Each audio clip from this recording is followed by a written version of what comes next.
La domination allemande en Europe semblait consolidée, mais à l'est, une ville sur la Volga était sur le point de devenir le point où l'élan de la guerre changerait pour toujours. Le 10 janvier 1943, la 6e armée allemande était depuis 10 jours complètement encerclée à Stalingrad. 265 000 hommes restaient piégés dans un périmètre de plus en plus réduit. Ce jour-là, le général Friedrich Paulus reçut le dernier rapport d'intendance. Les munitions suffiraient pour 3 jours de combat, le carburant permettrait à peine de maintenir quelques véhicules de commandement, et les aliments, rationnés au maximum, pourraient soutenir la troupe une semaine de plus. La dénutrition était déjà générale. L'effondrement n'avait pas été soudain. Depuis l'automne 1942, les forces allemandes avaient conquis presque toute la ville, occupant des ruines au prix de divisions entières. À la fin novembre, les soviétiques ne conservaient qu'une étroite bande le long de la Volga. Mais ces secteurs, soutenus par des renforts qui traversaient le fleuve sous un feu constant, résistaient sans interruption. L'offensive allemande s'était arrêtée sans réussir à obtenir la victoire totale. Pendant ce temps, le maréchal Georgi Zhukov préparait une opération d'encerclement de dimensions sans précédent. Les flancs de la 6e armée étaient protégés par des unités roumaines et hongroises avec un armement inférieur et un moral affaibli. Le 19 novembre, l'offensive soviétique commença avec une densité d'artillerie de plus de 170 pièces par kilomètre de front. Les défenses s'effondrèrent en quelques heures. Le 21, les colonnes soviétiques se rencontrèrent à Kalash, fermant complètement l'encerclement autour de Stalingrad. En à peine 3 jours, l'armée la plus puissante de la Wehrmacht avait été isolée. Paulus a demandé l'autorisation immédiate de rompre l'encerclement et de se replier vers l'ouest. Hitler l'a interdit. Il a ordonné de maintenir les positions à tout prix. Hermann Göring a promis que la Luftwaffe soutiendrait les troupes par voie aérienne jusqu'à l'arrivée des renforts. Sur cette promesse s'est construite la catastrophe. La 6e armée avait besoin d'environ 700 tonnes de fournitures par jour. Les commandements aériens savaient que, dans des conditions idéales, ils ne pourraient livrer que la moitié. En réalité, les conditions étaient extrêmes. Les avions Junkers 52 opéraient sous des températures de 40 degrés en dessous de zéro. L'huile se figeait, les moteurs tombaient en panne et les aérodromes situés dans le périmètre subissaient des bombardements quotidiens. Les chasseurs soviétiques augmentaient leur contrôle de l'air. Au cours de la première semaine, le pont aérien avait une moyenne d'à peine 94 tonnes par jour. Jamais plus de 300. À la fin de décembre, la Luftwaffe avait perdu 266 avions de transport, un coût qui affecterait sa capacité logistique pour le reste de la guerre. Dans le sac, la faim et le froid se combinaient avec le manque de carburant et de médicaments. Les rations étaient réduites à 1/3 de ce qui est normal. Les soldats sacrifiaient des chevaux pour se nourrir. Les hôpitaux improvisés manquaient d'anesthésie et d'antibiotiques. Les blessures mineures aboutissaient à des amputations ou à la gangrène. Le typhus se propageait rapidement parmi les troupes affaiblies. Dans de nombreux secteurs, les commandants signalaient plus de pertes dues à la maladie qu'au combat. L'artillerie ne pouvait guère tirer. Les chars immobilisés se transformaient en points défensifs statiques. Les divisions Panzer étaient devenues de l'infanterie sans mobilité. À la fin décembre, le maréchal Erich von Manstein a tenté un sauvetage.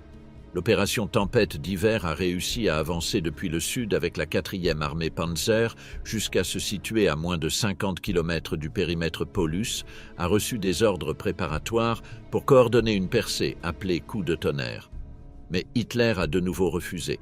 La 6e armée devait résister à Stalingrad. Peu après, les Soviétiques ont lancé une offensive sur le front du Don contre les forces italiennes, menaçant le flanc de Manstein. L'opération de sauvetage a été suspendue. L'encerclement est resté fermé. L'hiver a atteint son point le plus sévère en janvier. Les températures descendaient en dessous de 40 degrés, en dessous de zéro. Les troupes manquaient de vêtements adéquats et les engelures sont devenues épidémiques. Les amputations étaient quotidiennes. Le moral s'effondrait. Les communications avec l'Allemagne transmettaient un ton de désespoir croissant. Les rapports officiels parlant de résistance héroïque contrastaient avec les rapports d'intendance décrivant une armée en train de se désintégrer. Le 8 janvier, le commandement soviétique a offert une reddition avec des conditions raisonnables. Paulus a refusé de transmettre la proposition à Berlin, conscient de la réponse qu'il recevrait. 2 jours plus tard, le 10 janvier, l'offensive finale soviétique a commencé. Cette armée, soutenue par plus de 7000 pièces d'artillerie, attaquait simultanément les unités allemandes, réduites et mal équipées, pouvaient à peine maintenir les lignes. Les soviétiques avaient perfectionné leur tactique. Ils utilisaient de petits groupes d'assaut qui s'infiltraient entre les positions, isolaient les points de résistance et attaquaient les centres de commandement. L'armée rouge qui avançait sur Stalingrad en janvier 1943 n'était pas la même que celle qui avait défendu la ville en septembre de l'année précédente. Le siège se réduisait jour après jour. Les aérodromes d'approvisionnement tombaient les uns après les autres. Le dernier, Gumrak, fut capturé le 21 janvier. Les blessés étaient pris au piège dans des sous-sols sans chauffage ni médicaments. Le 22, les forces soviétiques atteignirent la Volga, divisant la poche en 2 secteurs. Les communications furent interrompues. Le 24 janvier, Paulus envoya son dernier message à Hitler. Il informait que les munitions étaient épuisées et demandait la permission de capituler. La réponse arriva le 26. Il devait résister jusqu'à la fin. Dans le même ordre, il était promu maréchal de camp, en lui rappelant qu'aucun officier de ce grade ne s'était jamais rendu. L'implication était évidente. Le 30 janvier, alors que l'on célébrait le 10e anniversaire de l'accession d'Hitler au pouvoir, les troupes soviétiques atteignirent le centre de Stalingrad à Berlin. Göring prononçait un discours glorifiant la résistance, l'assimilant à la bataille des Thermopyles. Le message cachait la véritable ampleur du désastre. Un jour après, les forces soviétiques firent irruption dans le bunker de Paulus. Le maréchal se rendit avec son état-major. Dans le secteur nord, le général Karl Strecker résista jusqu'au 2 février, où il capitula également. La bataille était terminée.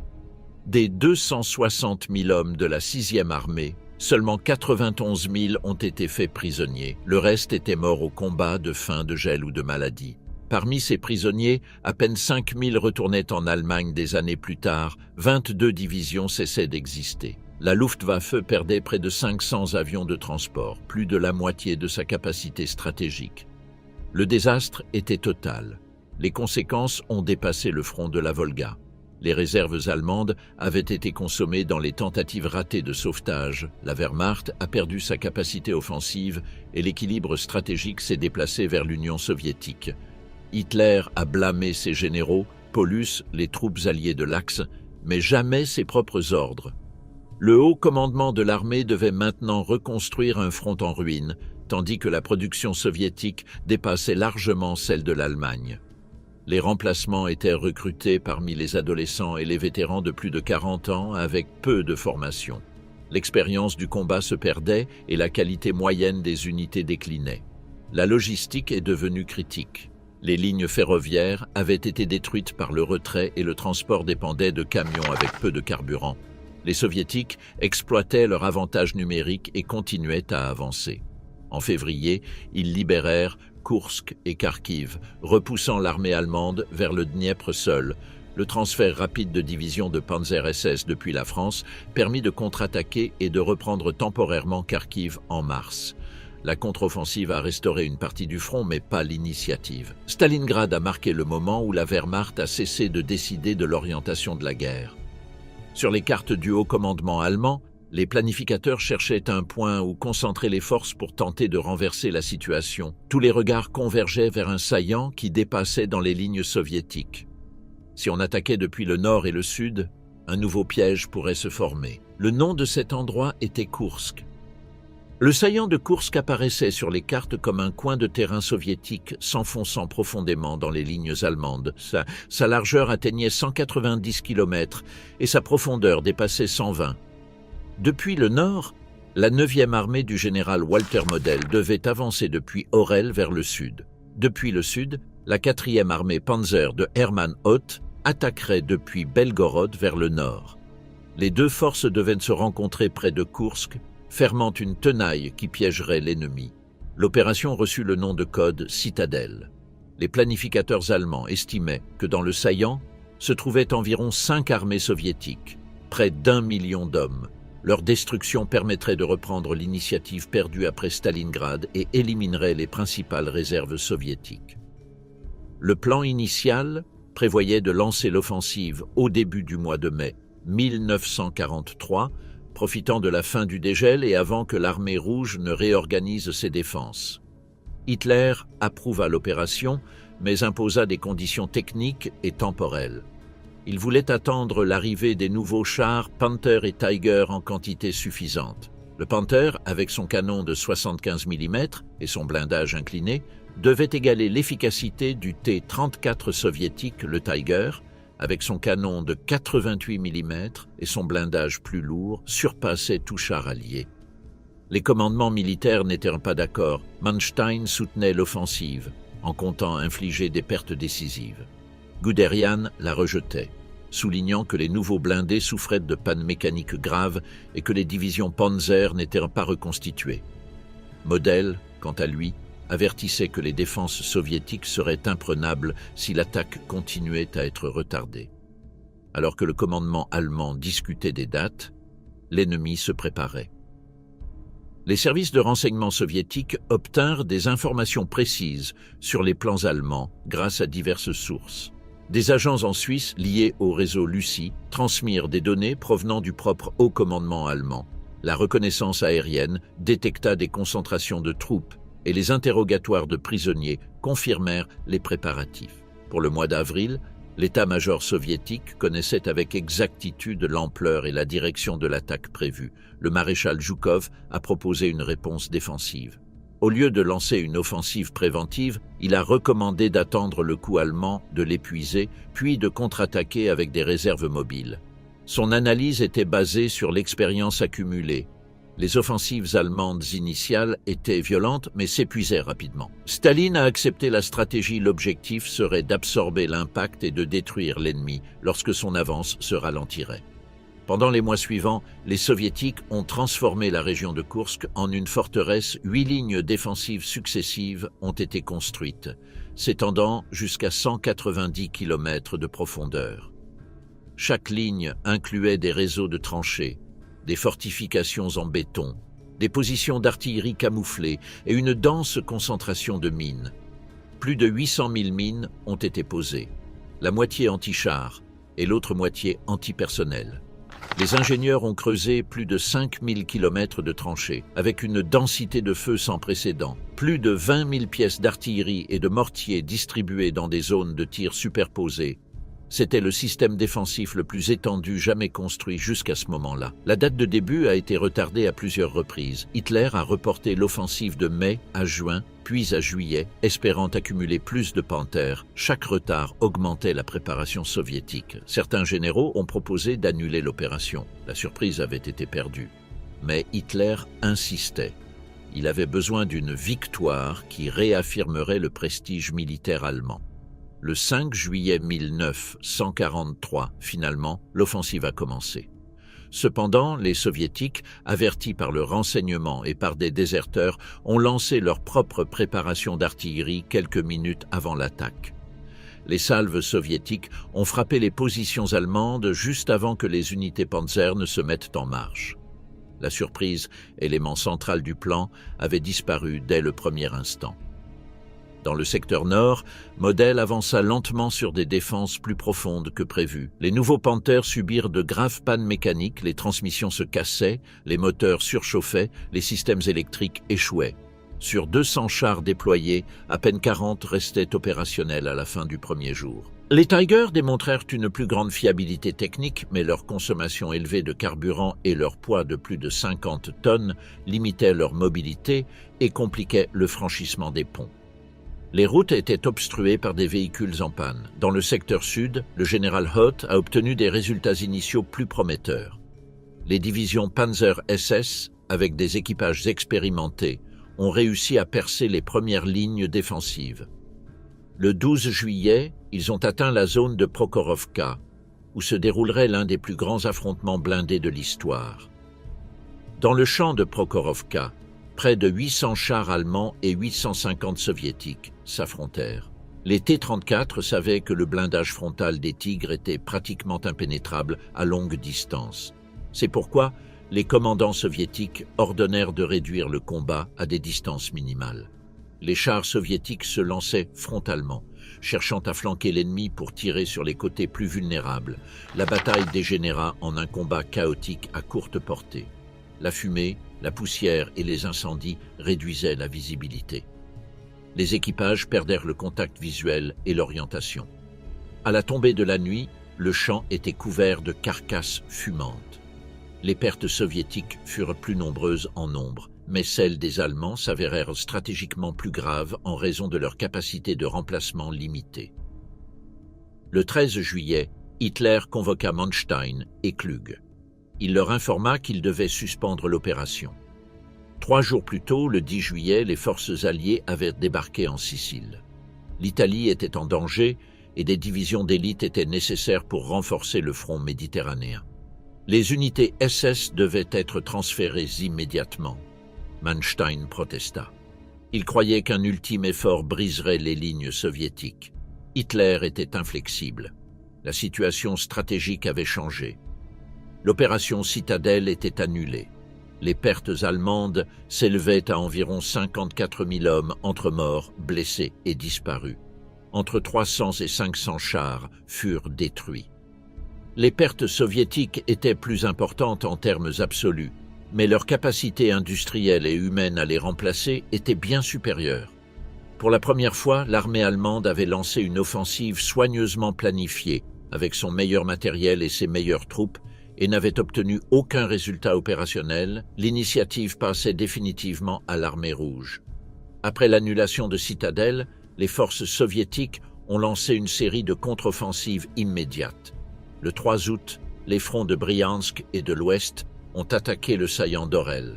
2 jours plus tard, les fronts de la steppe et du sud-ouest ont lancé des opérations vers Belgorod et Kharkov. Les positions allemandes, épuisées par des semaines de combat, ne purent résister. Orel a été évacué le 5 août. Belgorod est tombé le même jour qu'Kharkov a été abandonné le 22 août. Le front s'est replié vers le fleuve Dniepr, dernier obstacle naturel avant l'Ukraine occidentale. La retraite s'est faite avec un certain ordre. Les divisions allemandes conservaient encore discipline et structure. Cependant, elles ne pouvaient plus arrêter définitivement l'avancée soviétique. Chaque ligne défensive résistait quelques jours avant d'être dépassée. La retraite continue épuisait les ressources et fragmentait le commandement. La situation logistique empirait. Les chemins de fer étaient démolis pour empêcher leur utilisation par l'ennemi, ce qui compliquait également les propres mouvements allemands. Le transport dépendait de plus en plus de camions avec un carburant limité. Bien que la production de chars augmentât, celle de carburant diminuait. Les bombardements alliés sur les installations pétrolières commençaient à affecter directement les réserves. Les unités Panzer recevaient des rations minimales de carburant. Les manœuvres étaient restreintes. La mobilité, élément essentiel de la guerre éclair, disparaissait progressivement. La formation des remplaçants s'est également détériorée. Les nouvelles recrues recevaient une instruction abrégée. Les écoles de blindés raccourcissaient les cours. Les pilotes accumulaient peu d'heures de vol avant d'être envoyés au front. La qualité générale du personnel diminuait. Les divisions allemandes conservaient leur dénomination officielle, mais leur structure réelle différait notablement. Une division qui devait compter 15 000 hommes dépassait rarement les 8 000. La pénurie d'armement lourd aggravait la situation. Le haut commandement tenta de compenser par des réorganisations et des fusions d'unités usées, créant des formations nominales sans moyens réels. La statistique montrait une force supérieure à celle qui existait sur le terrain. Le système politique du Reich compliquait la communication de la réalité militaire. Les rapports pessimistes entraînaient des destitutions immédiates. Hitler réagissait avec colère à tout signe de défaitisme. Les généraux ont appris à adoucir les rapports, présentant les reculs comme de simples regroupements temporaires. Le résultat fut une perception faussée de l'état du front. En septembre, les forces allemandes atteignent le Dniepr. Le fleuve, avec plus de 500 mètres de largeur dans plusieurs secteurs, offrait un potentiel défensif considérable. Les commandements espéraient stabiliser la ligne là-bas et gagner du temps pour réorganiser le front oriental. Cependant, l'armée rouge ne laissa aucun répit. Les unités avancées soviétiques atteignirent la rive orientale presque en même temps que les Allemands se repliaient. De petits groupes traversèrent le fleuve en utilisant des bateaux, des radeaux ou des matériaux improvisés, établissant des têtes de pont. Ils résistèrent aux contre-attaques initiales et permirent le passage de renforts. À la fin de septembre, il existait plus de 20 têtes de pont actives le long du fleuve. Chacune d'elles exigeait un effort défensif. Les divisions Panzer, fragmentées et dispersées, tentaient d'éliminer les pénétrations sans succès durable. Le front allemand s'atomisait. Il ne restait pas de réserve stratégique suffisante pour répondre simultanément à toutes les menaces. Le 6 novembre, les forces soviétiques ont libéré Kiev-la-Ville, conquise par les Allemands en septembre 1941, avait une valeur symbolique et logistique exceptionnelle. Sa récupération illustrait le changement définitif dans l'équilibre des pouvoirs. L'armée rouge avait traversé le Dniepr et consolidé une large tête de pont. L'offensive vers l'ouest venait juste de commencer. La chute de Kiev obligea les Allemands à évacuer une grande partie de l'Ukraine. Les lignes de ravitaillement furent interrompues et les positions à l'est du Dniepr devinrent intenables. Le groupe d'armées sud, sous le commandement du maréchal Erich von Manstein, se replia vers l'ouest en essayant de former de nouvelles défenses. Manstein proposa une stratégie de défense mobile, reculer lorsque nécessaire, concentrer des divisions de panzer et contre-attaquer les saillants soviétiques. Mais Hitler rejeta l'idée. Il ordonna de maintenir chaque position jusqu'à la limite, interdisant les retraites sans autorisation. Cette rigidité transforma les retraites inévitables en opérations désordonnées et coûteuses. Pendant l'hiver de 1943 à 1944, les conséquences devenaient visibles. En décembre, une offensive soviétique en Ukraine encercla 6 divisions allemandes à Korsun. Elles résistèrent pendant des semaines jusqu'à ce qu'en février, elles tentèrent de briser l'encerclement. Elles y parvinrent partiellement, mais laissèrent derrière tout leur équipement lourd et la majorité de leurs hommes.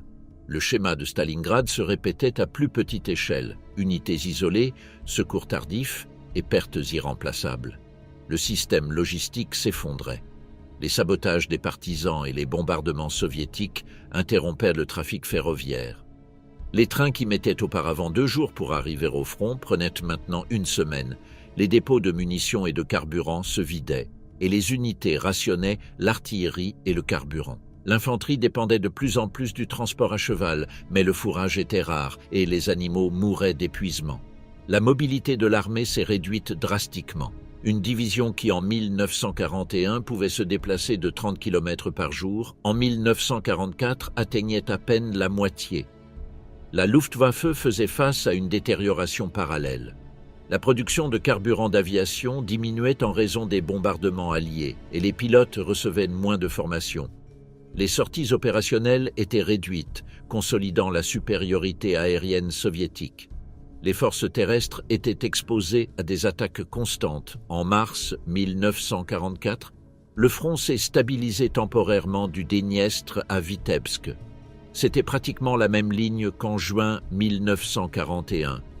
3 ans de combat pour revenir au point de départ. Mais cette stabilité apparente était illusoire. L'armée rouge avait perfectionné l'offensive en profondeur. Elle ne se limitait plus aux attaques frontales. Elle combinait désormais tromperie stratégique, concentration sélective et rupture rapide suivie d'encerclements systématiques. Les divisions allemandes étaient des ombres de leur force initiale. Une division d'infanterie qui devait compter 9 bataillons n'en comptait à peine que 6, et les divisions Panzer disposaient rarement de plus de 60 chars opérationnels. Le reste était constitué de véhicules endommagés ou hors service. Le haut commandement essayait de compenser la situation en fusionnant des unités et en restructurant des bataillons, créant des divisions nominales sans moyens réels. Dans les rapports, l'ordre de bataille semblait solide. Sur le terrain, les formations étaient épuisées. Les commandants ont appris à interpréter les ordres de manière flexible. S'il leur était ordonné de contre-attaquer sans ressources, ils faisaient semblant de l'avoir fait. S'ils devaient maintenir une position intenable, Ils se retiraient et rapportaient un ajustement tactique. Cette désobéissance contrôlée évitait l'effondrement total, mais sapait l'autorité du haut commandement. Hitler réagissait par des destitutions, tandis que les officiers du front opéraient dans une réalité de plus en plus déconnectée de Berlin. En mars, Manstein fut relevé. Officiellement pour des raisons de santé, en réalité pour insister sur des retraits stratégiques. Il fut remplacé par Walter Model, connu pour sa discipline et sa capacité défensive. Malgré cela, même Model comprenait que la situation était intenable. Le groupe d'armées centre, en Biélorussie, souffrait des mêmes problèmes. Leurs lignes formaient un saillant vulnérable avec des communications exposées et menacées par l'activité des partisans. Ceux-ci avaient grandi jusqu'à former des unités de la taille de régiments avec un soutien aérien soviétique. Maintenir le contrôle des territoires occupés nécessitait des divisions entières dédiées à des opérations anti-partisans. En mai, les renseignements allemands ont détecté des signes d'une offensive soviétique en Ukraine. L'OKH a déplacé des réserves vers le sud, laissant la Biélorussie affaiblie. C'était exactement ce que l'état-major soviétique avait prévu. Ils avaient organisé une opération de diversion massive pour dissimuler leur véritable objectif. La destruction du groupe d'armées centre, l'offensive, intitulée Opération Bagration, rassembla plus de 2 millions d'hommes, 5 000 chars et 30 000 pièces d'artillerie. L'attaque commença le 22 juin 1944, 3 ans après le début de Barbarossa. La coïncidence n'était pas fortuite.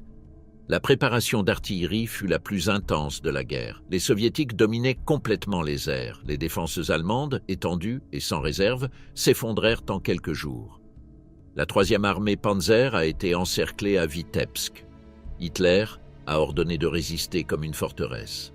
5 divisions sont restées piégées. Après avoir épuisé les munitions et le carburant, ils ont tenté de s'échapper le 27 juin. Presque tous ont été capturés. Plus au sud, la 4e armée, déployée entre Mogilev et Bobroïsk, a été enveloppée par les forces soviétiques qui avançaient sans réduire les garnisons Hitler, a répété l'ordre de résistance totale. Les 2 villes ont été encerclées et détruites. Des dizaines de milliers de soldats sont tombés prisonniers. Au début de juillet, le groupe d'armées centre avait cessé d'exister. 28 divisions ont été anéanties. Plus de 350 000 hommes ont été mis hors de combat. L'avance soviétique ne s'est pas arrêtée. Minsk a été libéré le 3 juillet.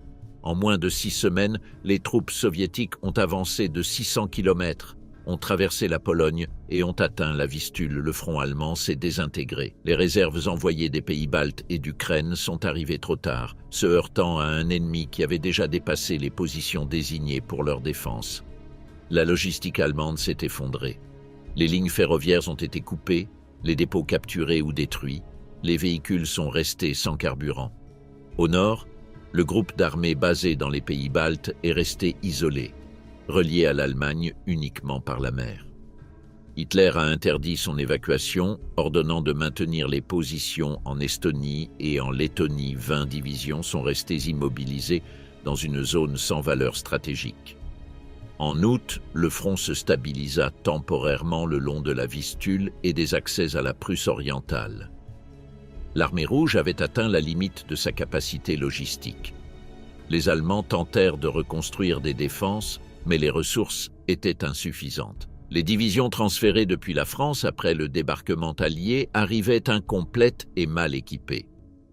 Les nouvelles formations recrutées parmi le personnel de la Luftwaffe, la Kriegsmarine et la Volkssturm, pouvaient à peine accomplir des tâches défensives. Le 1er août, le soulèvement de Varsovie a éclaté dans la capitale polonaise. Les insurgés espéraient une aide soviétique, mais les troupes de l'armée rouge, stationnées sur la rive orientale de la Vistule, ont reçu l'ordre de ne pas intervenir. Pendant 2 mois, les Allemands ont combattu maison par maison, détournant des forces critiques du front principal. Lorsque l'insurrection a été écrasée en octobre, Varsovie était détruite et les divisions employées étaient épuisées. Pendant ce temps, dans le sud, les soviétiques ont lancé l'opération Iasi Chisinau. En quelques jours, les défenses roumaines se sont effondrées. Le 23 août, le roi Michel a ordonné l'arrestation de Ion Antonescu et a déclaré la guerre à l'Allemagne. La Roumanie a changé de camp. La Bulgarie l'a fait en septembre et la Yougoslavie a été libérée en octobre. La Hongrie, qui a tenté de négocier la paix, a été occupée par les troupes allemandes. La perte des champs pétrolifères roumains a privé l'Allemagne de sa principale source de carburant. Les réserves s'épuisaient et les divisions Panzer recevaient à peine des rations minimales. Les opérations offensives sont devenues impossibles. À la fin de 1944, le front oriental s'étendait de la Baltique aux Carpates. Les forces allemandes défendaient les limites de leur propre territoire, avec des ressources limitées et une morale en déclin. La supériorité soviétique était absolue. Sur les cartes du haut commandement, les lignes existaient encore, mais sur le terrain, elles commençaient déjà à se désintégrer. L'effondrement final n'était qu'une question de temps. Le 6 juin 1944, tandis que le groupe d'armées centre se désintégrait en Biélorussie, les forces alliées débarquèrent en Normandie. L'opération ouvrit le second front en Europe occidentale, une exigence que l'Union soviétique avait formulée depuis des années. Pour l'Allemagne, cela signifiait combattre simultanément sur deux fronts principaux avec des ressources déjà insuffisantes pour en soutenir un seul. Le renseignement allemand avait détecté des signes du débarquement imminent, mais l'emplacement exact est resté incertain jusqu'au dernier moment. Le haut commandement attendait l'attaque dans le détroit de Pas-de-Calais, le point le plus proche de l'Angleterre. Les défenses les plus fortes du mur de l'Atlantique étaient concentrées là-bas, tandis que la Normandie présentait des fortifications plus faibles. Cette évaluation erronée était le résultat direct d'une campagne de tromperie alliée qui combinait des armées fictives, des transmissions radio simulées et la manipulation d'agents doubles. Le maréchal Erwin Rommel, commandant du groupe d'armée B, comprenait que la bataille décisive se livrerait sur les plages. Il savait que si les Alliés parvenaient à établir des têtes de pont, leur supériorité en hommes et en matériel leur permettrait d'avancer sans possibilité de contention. La seule chance allemande était de détruire l'invasion dans les premières heures. Cependant, Rommel n'avait pas de contrôle sur les réserves de panzer. Hitler avait retenu l'autorité pour les déplacer, et les divisions blindées ne pouvaient se déplacer sans son approbation. Le matin du 6 juin, lorsque les premiers rapports du débarquement ont commencé à arriver, Hitler dormait. Son état-major hésitait à le réveiller. Les ordres de libérer les divisions Panzer ont été retardés de plusieurs heures. Lorsqu'elles ont finalement commencé à se déplacer vers la Normandie, l'aviation alliée dominait le ciel. Les chasseurs bombardiers attaquaient tout mouvement visible pendant la journée. Les colonnes allemandes ont été contraintes d'avancer uniquement de nuit ou par faible visibilité, ce qui a ralenti leur mouvement. Un trajet qui devait être complété en 12 heures a nécessité 3 jours. Les plages de Normandie ont été le théâtre de combats intenses, en particulier Omaha, où les défenses allemandes ont causé de lourdes pertes. Pourtant, à la tombée de la nuit, les Alliés avaient établi 5 têtes de pont.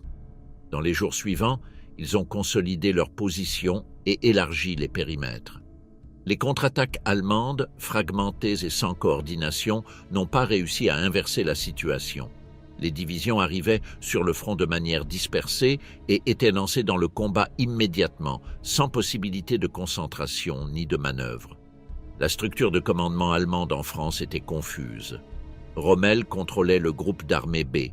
Le maréchal von Rundstedt était le commandant suprême du front occidental. Le général Geir von Schweppenburg dirigeait le groupe Panzer-Ouest. Chacun interprétait différemment les priorités opérationnelles. Les ordres se chevauchaient et les directives changeaient au quotidien. Le résultat fut une réponse fragmentée et lente face à une offensive alliée qui prenait de l'ampleur chaque jour. Pendant que les Allemands discutaient des stratégies, les Alliés multipliaient leurs capacités opérationnelles. Les ports artificiels Mulberry permettèrent de débarquer des fournitures directement sur les plages. Les ingénieurs réparaient les routes et les voies ferrées et les convois traversaient la Manche sans interruption.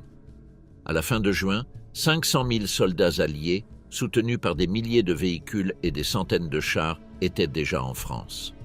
Le terrain de Normandie offrait un défi particulier.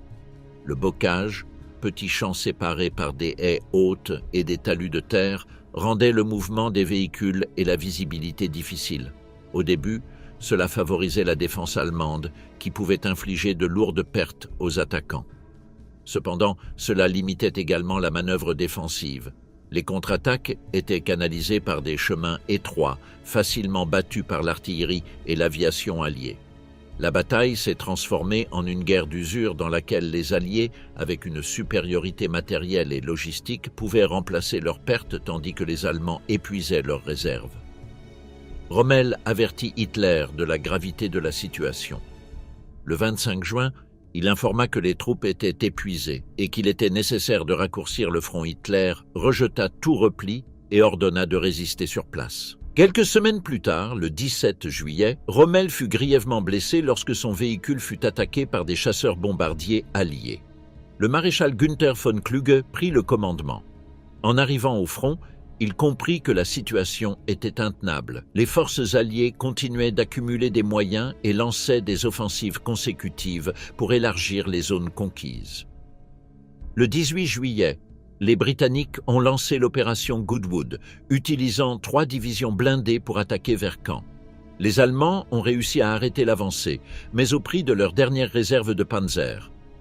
Une semaine plus tard, le 25 juillet, les Américains ont lancé l'opération Cobra dans le secteur occidental. L'offensive, précédée d'un bombardement aérien massif, a brisé la ligne allemande et ouvert les plaines au sud du bocage. Le succès de Cobra a changé le cours de la campagne. Les divisions blindées américaines ont avancé rapidement vers le sud, puis ont tourné vers l'est. Les Allemands ont essayé de contenir la pénétration en lançant une contre-attaque à Mortain. Dans le but de couper les lignes de ravitaillement alliées, Hitler a ordonné l'opération personnellement, confiant en un coup décisif. Le 7 août, 4 divisions Panzer ont attaqué vers l'ouest, mais les Alliés, alertés par le renseignement de signaux, étaient préparés. L'aviation alliée, favorisée par des conditions météorologiques stables, a bombardé sans relâche les colonnes allemandes. Les chars ont été détruits sur les chemins et l'attaque s'est effondrée en 2 jours. L'échec de Mortain a laissé les forces allemandes exposées. Les unités alliées avançant depuis le sud convergeaient avec les Britanniques et les Canadiens qui poussaient depuis le nord. Entre les 2 formations se trouvait un saillant autour de la ville de Falaise. Le 12 août, les forces alliées étaient sur le point de refermer le piège. Kluge comprit le risque et demanda l'autorisation pour une retraite générale. Hitler la refusa. Il ordonna de résister et de contre-attaquer à nouveau. Kluge, sans alternative, entama une retraite partielle de sa propre initiative, mais il était déjà trop tard. Au cours des jours suivants, la poche de Falaise est devenue un théâtre de destruction massive. L'artillerie alliée bombardait sans interruption les concentrations allemandes. Les chasseurs bombardiers attaquaient tout mouvement sur les routes. Les véhicules s'accumulaient en colonnes immobiles sous un feu constant. Des milliers de soldats abandonnèrent leurs armes pour s'échapper à pied. Lorsque l'encerclement fut complètement fermé le 21 août, la résistance organisée avait pris fin. Plus de 50 000 soldats allemands sont morts ou ont été capturés. 10 divisions ont disparu en tant que forces opérationnelles. L'armée allemande en France a cessé d'exister comme entité cohérente. Les restes qui ont réussi à s'échapper se replièrent vers la Seine. Paris fut libéré le 25 août après un soulèvement interne et l'avancée des troupes alliées. En l'espace de quelques semaines, les Allemands évacuèrent la France. Pour septembre, les forces alliées avaient atteint la frontière occidentale de l'Allemagne. La France, la Belgique et une partie des Pays-Bas étaient libres. Le front se stabilisa temporairement sur la ligne Siegfried, la principale barrière défensive allemande. Les conséquences furent profondes. Les divisions Panzer détruites en Normandie durent être reconstituées avec du personnel inexpérimenté et du matériel insuffisant. Beaucoup des nouvelles unités n'existaient que sur le papier. La Luftwaffe avait définitivement perdu la suprématie aérienne. Les pilotes vétérans étaient irremplaçables. Les nouveaux manquaient d'entraînement adéquat et le carburant était rare. La production de pétrole synthétique, cible constante des bombardements alliés, diminuait mois après mois. La pénurie touchait tous les niveaux, des divisions au front jusqu'à l'entraînement des pilotes et la fabrication de véhicules.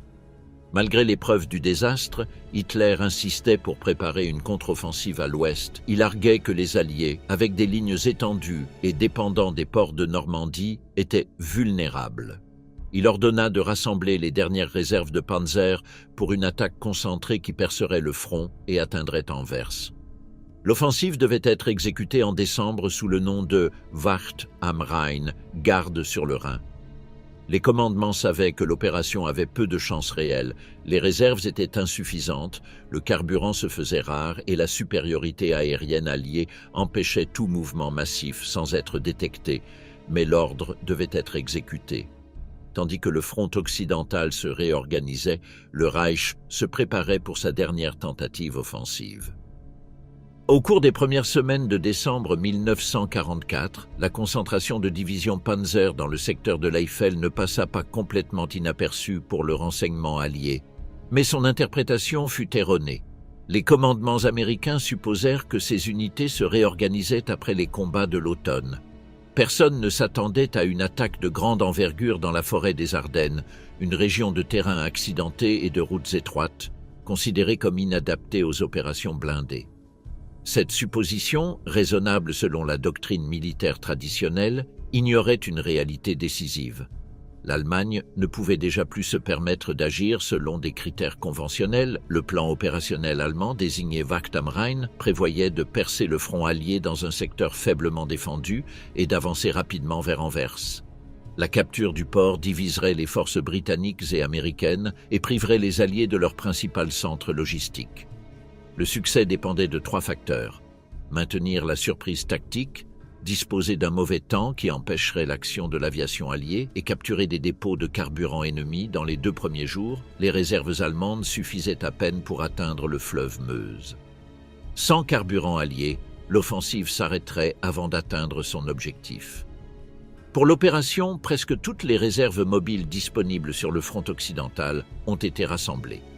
24 divisions, dont 7 Panzer et 5 Panzergrenadiers, ont été concentrés en secret. La 6e armée Panzer de Sepp Dietrich a reçu la priorité absolue en termes de personnel et de matériel, avec plus de 200 chars opérationnels.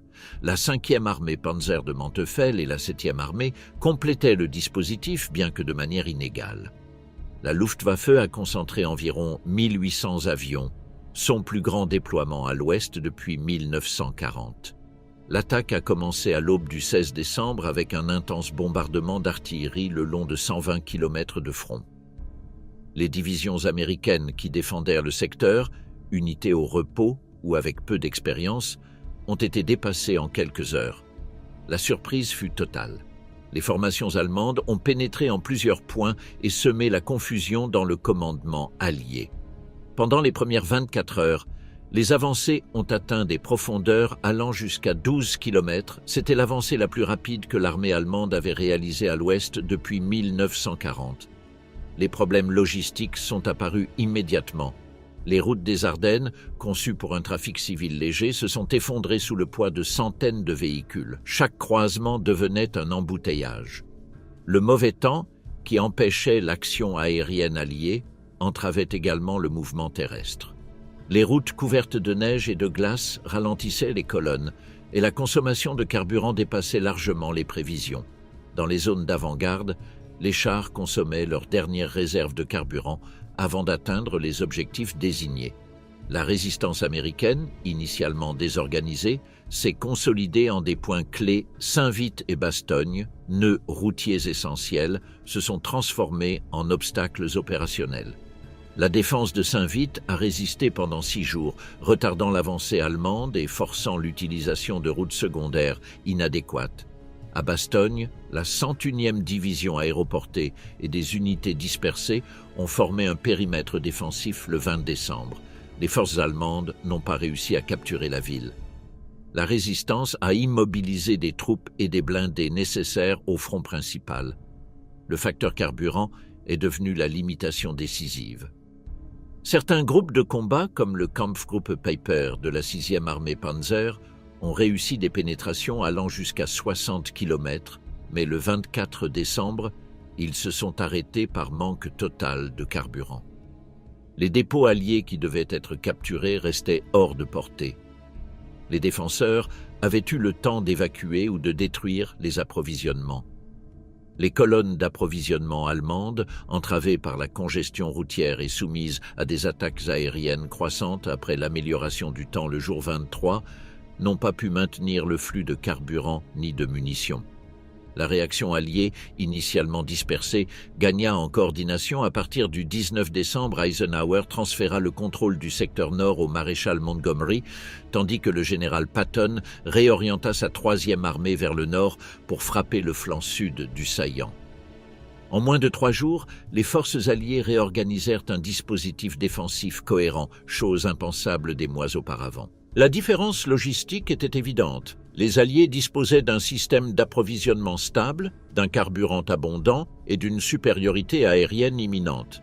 Le 23 décembre, l'amélioration météorologique a changé le cours de la bataille. L'aviation alliée, immobilisée pendant une semaine, a effectué plus de 5000 sorties en 48 heures. Les attaques se sont concentrées sur les routes d'approvisionnement, les concentrations de chars et les carrefours routiers. L'interdiction aérienne a coupé les mouvements allemands. Tout déplacement diurne devenait une cible. Les pertes dues aux bombardements aériens ont rapidement dépassé celles causées par les combats terrestres. Le 26 décembre, des unités de la 4e armée blindée de Patton ont atteint Bastogne et ont brisé l'encerclement. Le soulagement de la garnison eut des conséquences décisives. Il obligea le commandement allemand à détourner des forces de l'axe principal vers le sud, dispersant ainsi son pouvoir offensif déjà limité. L'initiative allemande s'épuisa. L'offensive, conçue pour rompre le front allié, se transforma en une série de défenses improvisées sous une pression aérienne constante. À la fin décembre, l'opération s'était complètement arrêtée.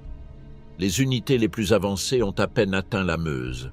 Sans carburant ni renfort, elles se sont retrouvées isolées.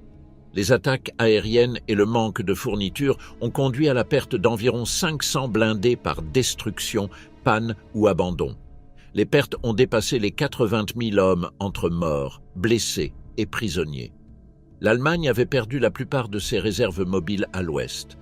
Le retrait a commencé de manière progressive dans les premiers jours de janvier 1945.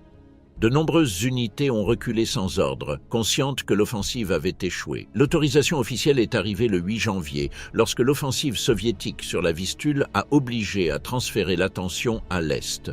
Le retrait allemand a laissé derrière lui un paysage de destruction, des chars sans carburant, des canons abandonnés et des routes couvertes de véhicules inutilisables. Le terrain gagné dans les premiers jours a été complètement perdu. Plus grave encore, la Wehrmacht avait épuisé sa capacité offensive pour le reste de la guerre. Le bilan de la bataille était sans équivoque. L'Allemagne avait consommé ses dernières réserves stratégiques dans une opération qui dépendait de conditions impossibles à maintenir. Le manque de carburant, la saturation des routes et la perte du contrôle aérien déterminèrent le résultat. La Luftwaffe, qui avait déployé sa dernière concentration significative d'avions, perdit plus de 700 appareils. Son rôle opérationnel fut réduit à une présence symbolique. Les divisions Panzer, dévastées, ne pourraient plus être reconstruites avec du personnel expérimenté ni du matériel adéquat. Pour les Alliés, l'offensive a représenté un revers coûteux mais non décisif. Les pertes américaines ont dépassé 70 000, mais la capacité industrielle et logistique alliée a rapidement remplacé les hommes et l'équipement. En quelques semaines, les divisions avaient récupéré leurs effectifs. L'offensive allemande a retardé le passage du Rhin de seulement 6 semaines, sans modifier le cours général de la guerre. Au début de 1945, le haut commandement allemand faisait face à une situation irréparable. À l'ouest, les forces survivantes se repliaient vers le Rhin. À l'est, l'offensive soviétique se préparait à avancer depuis la Vistule vers Berlin. La Wehrmacht ne disposait plus de réserves significatives, ni de carburant, ni de contrôle aérien. Les Ardennes ont été la dernière tentative pour altérer le dénouement. Ce qui suivrait ne serait plus des offensives, mais l'effondrement progressif du Reich.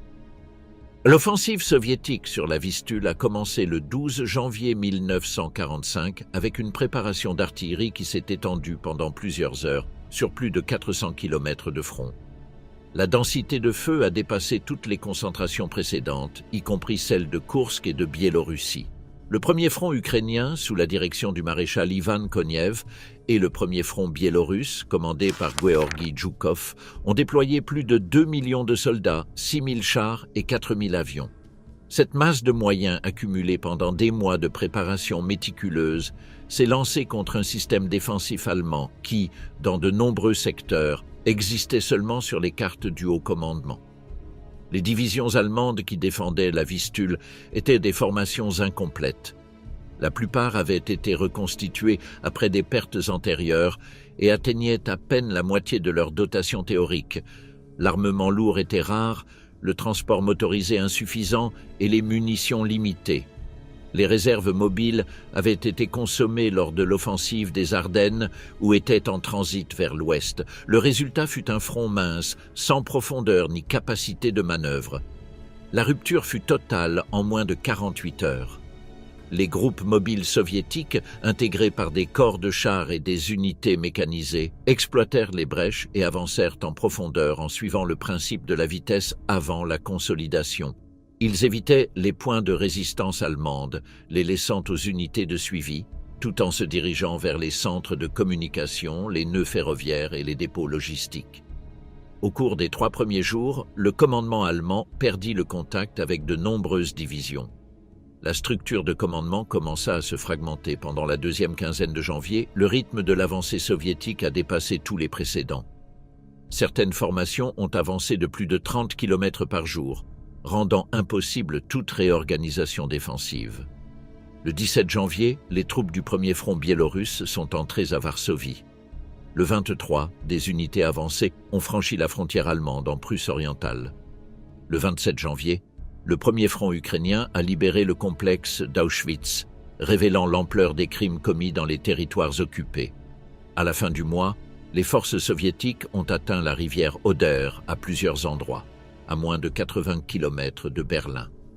L'avance à cette vitesse a provoqué un débordement général. De grandes formations allemandes ont été isolées dans des poches sans possibilité de ravitaillement.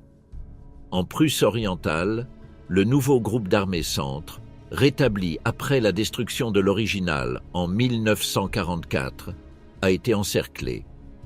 Environ 500 000 personnes, y compris des soldats et des civils, ont été piégés dans la région de Königsberg et la péninsule de Samland. En Silésie, le groupe d'armée A a été fragmenté par les pénétrations soviétiques. Les communications avec le haut commandement ont été interrompues. La perte de contrôle opérationnel a été presque immédiate. Le réseau logistique allemand s'est complètement effondré. Les chemins de fer en Pologne et en Prusse orientale, essentiels pour le transport de fournitures, ont été détruits par des bombardements ou capturés intacts par les soviétiques. Le transport routier, dépendant d'un carburant qui n'existait plus en quantité suffisante, ne pouvait compenser la perte. Les divisions en retraite avançaient à pied, abandonnant artillerie, véhicules et équipements lourds. La Wehrmacht ne pouvait plus déplacer ni soutenir ses propres forces. L'hiver a aggravé les conditions. Les températures descendaient en dessous de 20 degrés sous zéro. Les troupes, mal équipées pour le froid après des années d'usure, souffraient de gelures massives. Les moteurs gelaient. Les blessés restaient sans évacuation. Tout au long des routes vers l'ouest, des colonnes de réfugiés civils bloquaient les chemins, compliquant encore plus le retrait militaire. Les scènes de désorganisation logistique reflétaient l'effondrement de la structure guerrière allemande. Le haut commandement a répondu par des ordres contradictoires. Certaines unités recevaient des instructions pour maintenir des positions impossibles, d'autres étaient autorisées à se retirer alors qu'elles étaient déjà encerclées. Les nouvelles lignes défensives existaient seulement dans la planification. Les formations improvisées, intégrées par des recrues sans expérience ou du personnel transféré de la Luftwaffe et de la Kriegsmarine, se dissolvaient au premier contact. La capacité de coordination tactique avait disparu. Face à l'avancée soviétique, le régime allemand a initié une évacuation massive depuis la Prusse orientale et la Poméranie sous le nom d'opération Hannibal. La Kriegsmarine a employé tous les navires disponibles, des croiseurs et cuirassés de poche aux cargos marchands, pour transporter les civils et le personnel militaire vers les ports de la Baltique occidentale. Entre janvier et avril, plus de 2 millions de personnes ont été évacuées par mer. Cependant, Les opérations se déroulaient sous menace constante. Les sous-marins soviétiques attaquaient les routes de fuite et les champs de mines réduisaient les passages sûrs. Le 30 janvier 1945, le paquebot Wilhelm Gustloff, qui transportait près de 10 000 personnes, a été torpillé et coulé dans la mer Baltique. Plus de 9 000 sont morts, dans la plus grande catastrophe maritime de l'histoire, en termes de nombre de victimes. Bien que l'opération Hannibal ait permis de sauver des centaines de milliers de personnes, elle n'a pas modifié la situation militaire. Les unités évacuées arrivaient sans matériel ni cohésion. Les équipements abandonnés dans les ports, chars, canons, munitions, représentaient des pertes irrécupérables. Pour février, l'industrie allemande, dévastée par des bombardements stratégiques et dépourvue de matières premières, ne pouvait plus remplacer le matériel perdu ni soutenir le rythme de consommation de guerre. Au début de février, l'offensive soviétique a atteint un point de transition. Les groupes mobiles qui avaient atteint l'Oder se trouvaient à des centaines de kilomètres de leur base d'approvisionnement. Leurs lignes logistiques étaient tendues à l'extrême et l'avancée rapide avait laissé à l'arrière des foyers de résistance allemands importants. Le commandement soviétique faisait face à un choix: continuer vers Berlin avec des forces fatiguées et un approvisionnement inadéquat, ou arrêter temporairement l'offensive pour consolider les positions, éliminer les poches ennemies et réorganiser le système logistique. La décision a été de faire une pause. À la mi-février, les opérations offensives majeures prirent fin. Les unités qui avaient atteint l'Oder établirent des têtes de pont sur la rive occidentale et commencèrent à les fortifier. Les fronts de deuxième échelon éliminèrent progressivement les poches allemandes à l'arrière. En Poméranie, les opérations de février et mars éliminèrent les dernières positions allemandes au nord de Berlin. En Silésie, les combats continuèrent plusieurs semaines tandis que les Allemands tentaient de conserver la région industrielle, l'une des dernières sources de production lourde du Reich. La pause a permis au commandement allemand de réorganiser les défenses autour de la capitale, mais sans moyens réels. Les unités disponibles étaient des fragments de divisions détruites, des bataillons de remplacement avec peu d'entraînement, des marins et des aviateurs réaffectés à des tâches terrestres et des contingents de la Volkssturm composés d'adolescents et d'hommes âgés. Le manque d'artillerie, de carburant et de munitions limitait leur capacité de résistance. Les communications étaient précaires. La cohésion de combat avait disparu. Même ainsi, le haut commandement a ordonné de fortifier la ligne de l'Oder. Les hauteurs de Seelow, la dernière élévation significative avant Berlin, ont été désignées comme point de défense principal. Les travaux de fortification ont commencé, mais le manque de machinerie, de matériaux et de temps a réduit l'effort à des tranchées superficielles et des positions improvisées. Sur le papier, la ligne de l'Oder représentait une barrière. En pratique, c'était une bande discontinue défendue par des unités épuisées et mal armées. Au cours de mars, les Soviétiques ont consolidé leur position, établi des dépôts logistiques et concentré les forces pour l'offensive finale. Les Allemands, conscients que la prochaine attaque serait décisive, ont tenté de mobiliser toutes les ressources disponibles. Mais la structure militaire du Reich ne pouvait plus générer un front cohérent. Les défenses existaient plus dans les rapports que sur le terrain. L'offensive de la Vistule à l'Oder avait définitivement changé l'équilibre en Europe. En 3 semaines, l'armée rouge avait détruit ce qui restait du front oriental allemand, libéré la Pologne et avancé jusqu'aux portes de Berlin. Les hauteurs de Seelow constituaient une élévation modeste, à peine 50 mètres au-dessus de la plaine environnante. Mais dans le relief uniforme de l'Est de l'Allemagne, cette différence était décisive. Depuis le fleuve Oder, le terrain s'élevait en une série de crêtes qui dominaient les approches vers Berlin. Les pentes orientées à l'est offraient de vastes champs de tir sur la plaine inondable. Les villages disséminés dans les hauteurs pouvaient se transformer en points fortifiés. Les forêts servirent de couverture pour l'artillerie et les mouvements cachés. Dans un rayon de 80 km de la capitale, il n'existait pas de position plus favorable pour une défense en profondeur. La 9e armée allemande, sous le commandement du général Theodor Buss, a reçu la tâche de maintenir cette ligne. Le nom d'armée était une formalité. En avril 1945, la formation était composée de fragments de divisions épuisées, d'unités nouvellement reconstituées et de bataillons de Volkssturm intégrés par des hommes d'âge moyen avec une instruction minimale. Certaines divisions existaient seulement comme structures administratives. Le nombre d'effectifs disponibles était inférieur à la moitié de l'effectif théorique. La pénurie de matériel et de munitions reflétait l'effondrement général de la Wehrmacht. L'artillerie, élément essentiel de toute défense statique, était insuffisante tant en nombre de pièces qu'en obus disponibles. Les calculs de l'état-major indiquaient que les réserves de munitions suffiraient pour 48 heures de tir intense. Passé ce point, le feu de soutien dépendrait de fournitures inexistantes. Les blindés opérationnels dans tout le secteur totalisaient moins d'une centaine, un chiffre symbolique face à la puissance soviétique qui s'accumulait sur le front opposé. Les lance-roquettes Panzerfaust, distribuées en quantités appréciables, offraient un certain potentiel anti-char, mais leur portée effective obligeait les opérateurs à laisser les chars ennemis s'approcher à des distances mortelles. Les travaux de fortification avaient commencé des semaines auparavant, mais progressaient lentement. Il manquait des excavatrices, des véhicules d'ingénierie et du carburant. Dans de nombreux secteurs, les tranchées étaient peu profondes et les champs de mines dispersés. Les obstacles anti-chars consistaient en des fossés et des barricades improvisées qui pouvaient retarder, mais pas arrêter, une attaque concentrée. Les lignes téléphoniques étaient tendues superficiellement et seraient coupées dès le premier bombardement. Les communications radio étaient constamment brouillées. Le résultat était un réseau défensif plus nominal que réel. La doctrine allemande prévoyait une défense en profondeur avec des réserves mobiles pour contre-attaquer les pénétrations. La 9e armée manquait de tels moyens. Les forces disponibles se concentraient sur une seule ligne principale, le long des crêtes. Les positions de deuxième ligne n'existaient que sur la carte, garnies par des unités minimales.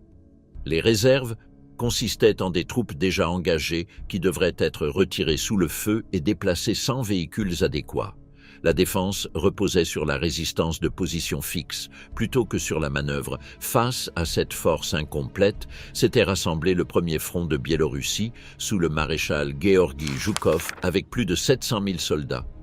Le dispositif incluait environ 9 000 pièces d'artillerie et 1 500 chars et canons automoteurs. La densité de feu par kilomètre de front dépassait tout précédent. Plus de 1000 avions de soutien direct étaient spécifiquement assignés au secteur de Silo et aux approches de Berlin. La disproportion des moyens était absolue. Le plan soviétique était basé sur des procédures perfectionnées au cours d'années d'offensive. Une préparation d'artillerie prolongée devait supprimer les positions défensives, détruire les liaisons de commandement et isoler les unités. Immédiatement après, l'infanterie percerait la première ligne, ouvrant la voie qu'aux groupes blindés qui exploiteraient en profondeur. Les positions allemandes qui résisteraient seraient isolées et réduites par des forces de suivi.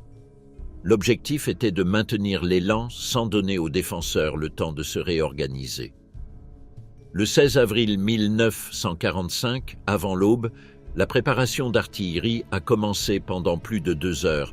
Des milliers de canons et de lance-roquettes soviétiques ont ouvert le feu simultanément. Le vacarme continue à détruire des fortifications, enterrer des tranchées et couper toutes les communications par câble.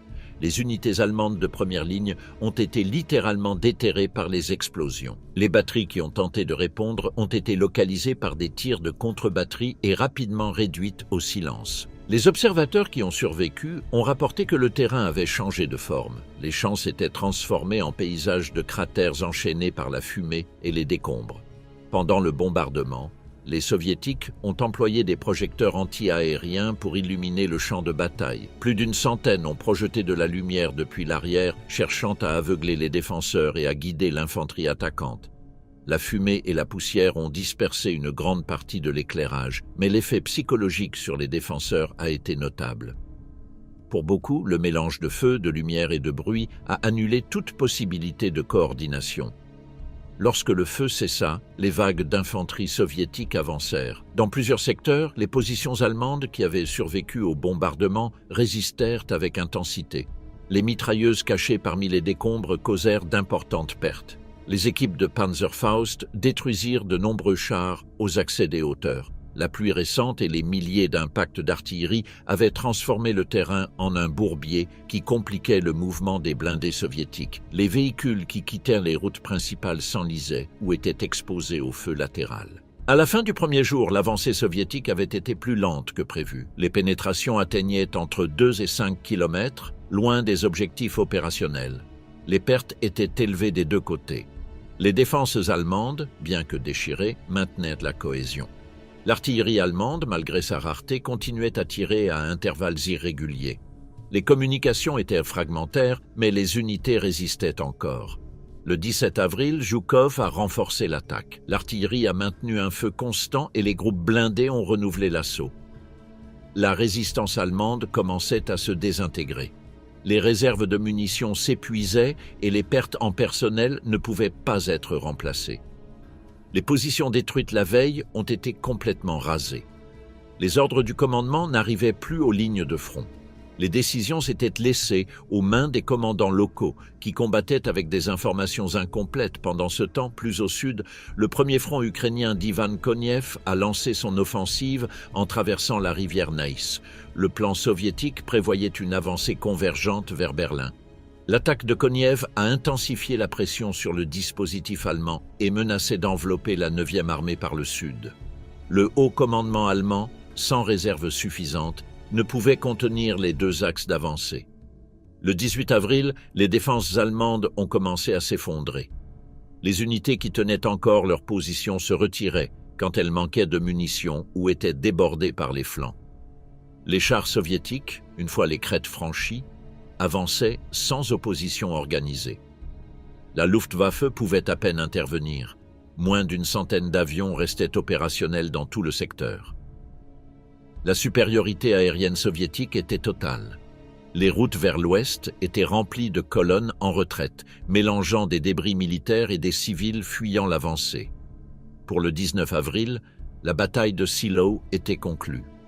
Les forces soviétiques avaient complètement traversé les hauteurs et avançaient vers Berlin dans de multiples directions. La 9e armée se fragmenta en groupes dispersés qui tentaient de s'échapper ou de se replier vers l'ouest. La communication centralisée avait disparu. Les commandants survivants prenaient des décisions de manière indépendante, sans information fiable sur la situation générale. Les pertes allemandes furent sévères. Plus de 30 000 hommes furent tués, blessés ou capturés. Le matériel perdu comprenait la majeure partie de l'artillerie lourde et les rares blindés de la 9e armée. Les pertes soviétiques étaient comparables en nombre. Environ 33 000 pertes, mais absorbables dans une opération qui atteignait son objectif stratégique. Avec la chute de Silo, la dernière ligne de défense cohérente dans l'Est allemand avait été détruite. Le chemin vers Berlin était ouvert. Les forces soviétiques rencontrèrent encore de la résistance dans les villages et sur les routes, mais la défense allemande était devenue une série de foyers isolés. Le 20 avril, l'artillerie soviétique à longue portée commença à bombarder les banlieues orientales de la capitale. Les projectiles tombant sur Berlin marquaient le début de la bataille finale de la guerre en Europe. Le 20 avril 1945, l'artillerie soviétique commença le bombardement sur Berlin depuis les positions conquises à l'est du fleuve Oder-le-Feu, dirigé contre les quartiers extérieurs, marqua le passage de la guerre en pleine campagne au combat urbain. Les projectiles tombaient sur des quartiers résidentiels et des installations industrielles, tandis que la population civile, environ 2,5 millions de personnes, se réfugiait dans les sous-sols et les stations de métro. Le bruit constant des explosions et des moteurs de chars soviétiques s'approchant confirmait le siège.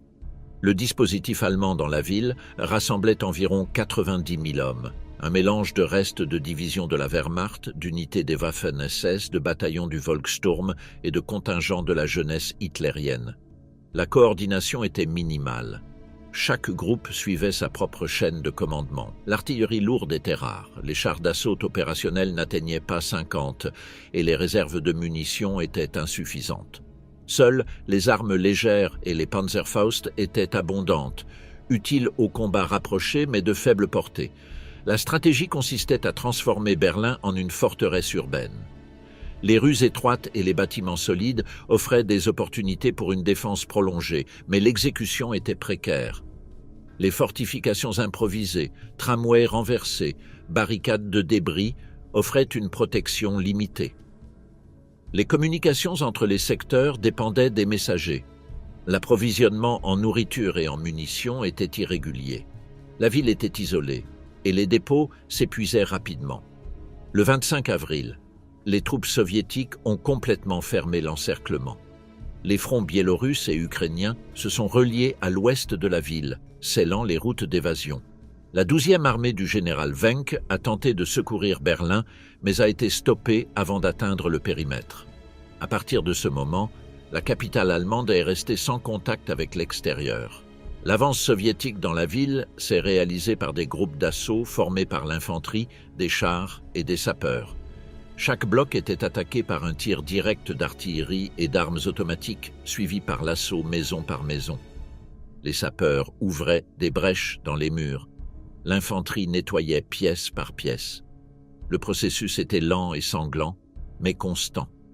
Les positions allemandes étaient détruites ou abandonnées les unes après les autres. Les défenseurs employaient des tactiques adaptées au terrain. Tireurs d'élite dans les étages supérieurs, équipes avec Panzerfaust tendant des embuscades aux chars aux intersections, mitrailleuses croisées depuis des ruines et des fenêtres. Ces tactiques causèrent des pertes, mais ne pouvaient pas arrêter la supériorité soviétique. La structure de commandement allemande s'est rapidement fragmentée. Les communications échouaient et les commandants locaux agissaient sans coordination. Des unités isolées combattaient jusqu'à épuiser leurs munitions. D'autres se rendaient ou tentaient de s'échapper. À la fin d'avril, la situation logistique était critique, le carburant avait disparu et les chars survivants étaient utilisés comme forts immobiles. Les munitions étaient rationnées. Les hôpitaux étaient effondrés et sans médicaments. Les blessés étaient soignés dans des sous-sols ou abandonnés. La Volkssturm, composée d'hommes âgés avec peu d'entraînement, et les jeunesses hitlériennes, intégrées par des adolescents, représentaient la dernière réserve, mais manquaient d'expérience et de cohésion. La défense tenait plus par inertie que par structure militaire. L'avance soviétique convergeait vers le centre gouvernemental. Le Reichstag, la chancellerie et le ministère de l'Aviation devenaient des objectifs principaux. Le 29 avril, des forces soviétiques attaquèrent le Reichstag, défendu par environ 300 hommes, pour la plupart des SS. Après un bombardement intense, l'infanterie soviétique prit le bâtiment le 30 avril, hissant un drapeau sur le dôme. L'image deviendrait un symbole de la victoire soviétique. Pendant ce temps, dans les bunkers de la chancellerie, le commandement allemand se désintégrait. Les communications étaient interrompues. Le 1er mai, le général Helmut Weidling, en charge de la défense de la ville, conclut que poursuivre le combat était inutile. À l'aube du 2 mai, il ordonna la reddition. La transmission fut irrégulière, certaines unités déposèrent les armes, d'autres continuèrent à combattre jusqu'à être anéanties ou à recevoir l'ordre plus tard.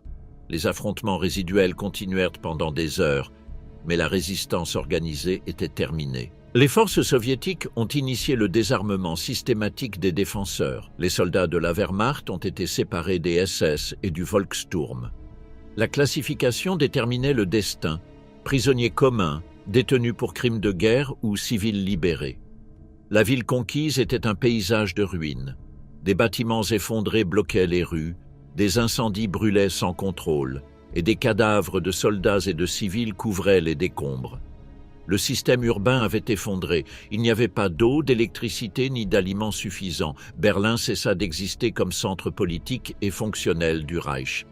La bataille de Berlin a duré moins de 2 semaines, mais elle a scellé la fin militaire de l'Allemagne nazie. Les forces soviétiques, malgré les pertes, ont réussi à capturer totalement la capitale, la Wehrmacht. Fragmentée, continuait de combattre en Autriche et en Tchécoslovaquie, bien qu'incapable de changer l'issue.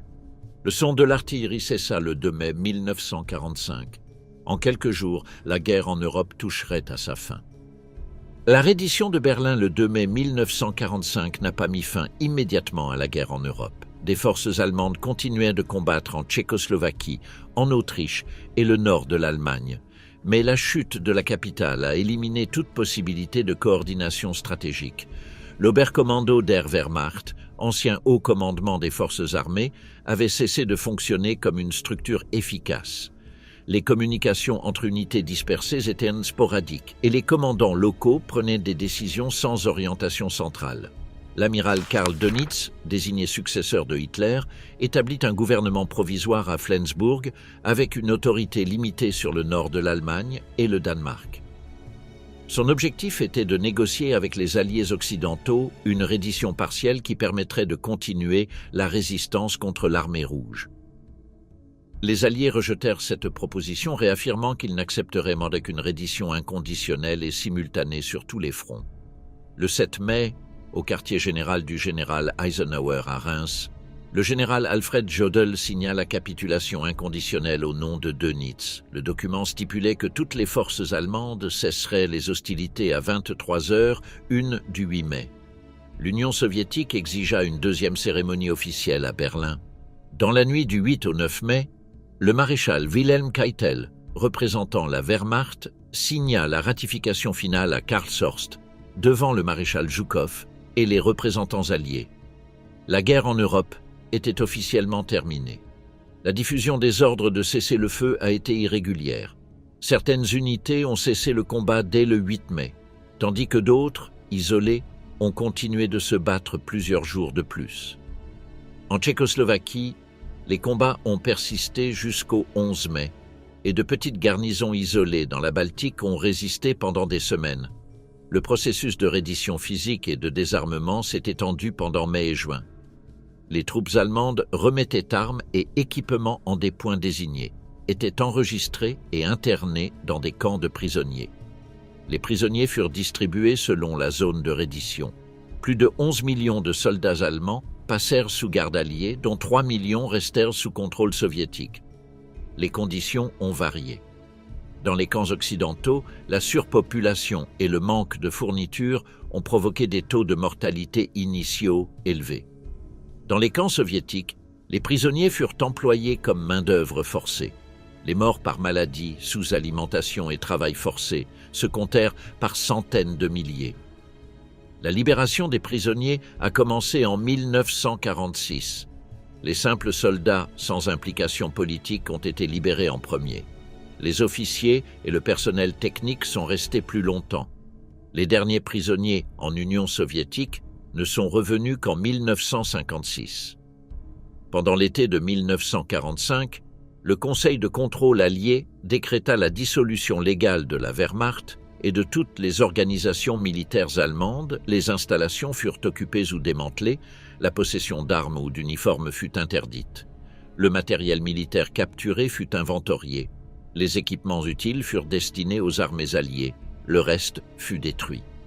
En novembre 1945, commencèrent les procès de Nuremberg contre les principaux dirigeants du régime et du haut commandement militaire. 24 accusés firent face à des charges pour crimes de guerre et contre l'humanité. 12 furent condamnés à mort, parmi eux Keitel et Jodl. Des milliers d'officiers et soldats de rang inférieur furent jugés dans les tribunaux alliés et soviétiques dans les années suivantes. Entre 1939 et 1945, plus de 18 millions d'hommes ont servi dans la Wehrmacht, les Waffen-SS ou les formations auxiliaires.